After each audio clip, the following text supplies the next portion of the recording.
unang nagdeklara ng state of calamity ang lungsod ng Marikina dahil sa matinding pagbaha mula kaninang umaga. Natunghayan po ng GMA News yung mga takpo, iba't ibang takpo nung kasagsagan ng pag-ulan hanggang sa pagtaas ng baha. At nakatutok po doon live sa Marikina si Micaela Papa. Micaela. Yes, Mike, kahit na may early warning system dito sa bayan ng Marikina, marami pa rin tayong mga kababayan na hindi agad nakalikas sa kanilang mga tahanan nung mag-anunsyo ng forced evacuation kaninang mag-aalas 7 ng umaga, kung kaya naman pahirapan ang naging pag-rescue sa kanila, sa mga naipit sa kanilang mga tahanan nung umabot na nga ng lampas tao ang baha. Mala-exodus ang tagpo sa JP Rizal sa Marikina matapos i-anunsyo ang sapilitang paglikas mag-aalas 7 kaninang umaga. Nang pumalo sa mahigit 18 meters o nasa critical level na ang tubig sa Marikina River. Po yung tubig. Huwag na po tubig dyan eh. Ang bahay niyo, pinasok na ba? Opo, pinasok na po. Okay. So, ba't hindi kayo nagsasakyan? Nilalakad niyo lang si baby? Wala nga po kami makuha ng tricycle eh. Tsaka kahit jeep po wala. Isang grupong abala sa pag-rescue sa gitna ng malalawang park sa Barangay Santo Niño ang inabutan namin. Ngunit ang kanila palang sinasalba, hindi tao, kundi sawa. Ay sayang naman yung mga hayop, may buhay din yan eh. Napilitan ding tumawid ang mga taga-Tumana sa maladagat na nilikha ng baha.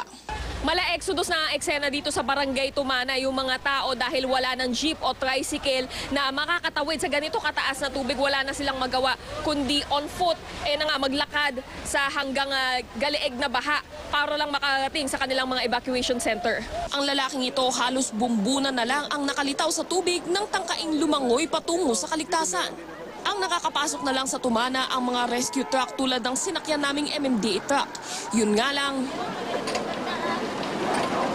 ang mga truck ng militar hindi kinaya ang mataas na tubig at tumirik.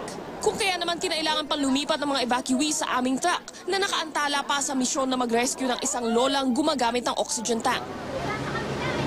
Pagdating sa looban ng Tumana, marami pa palang bata at matanda ang na-stranded sa kanilang mga tahanan.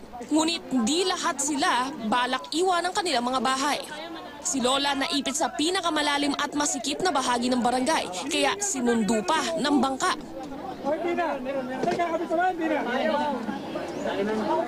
Pinasok ng tubig ang sakay naming truck pero maayos namang naihatid ng ligtas si Lola.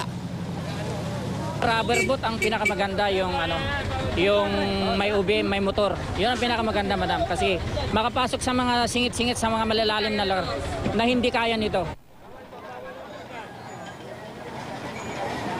Yes, Mike, kanina pa namin sinasabi dito na yung ambon lang ang pahinga nitong Mario at Habagat dahil simula alas 2 ng madaling araw kung kailan pumwesto nga kami dito sa Marikina hanggang sa mga sandaling ito ay tuloy-tuloy pa rin yung pag-ulan. Kung kaya naman yung level ng tubig sa Marikina River ay naglalaro pa rin sa 19.8 at 19.9 meters. Yan yung pinakamataas na inabot niya ngayong araw. Kung kaya naman paalala natin sa lahat ng mga Marikenyo, nakataas pa rin ang forced evacuation alert dito sa buong bayan ng Marikina. Huwag po muna kayong bumalik sa inyong mga tahanan hanggang hindi pa tuloy ang humuhupa ang baha. Yan ang latest mula sa Marikina. Balik sa iyo, Mike. Sa makatwid, Micaela, ibig sabihin sa mga Marikenyo, patuloy ang alerto at patuloy ang pag-iingat. Maraming salamat, Micaela Papa.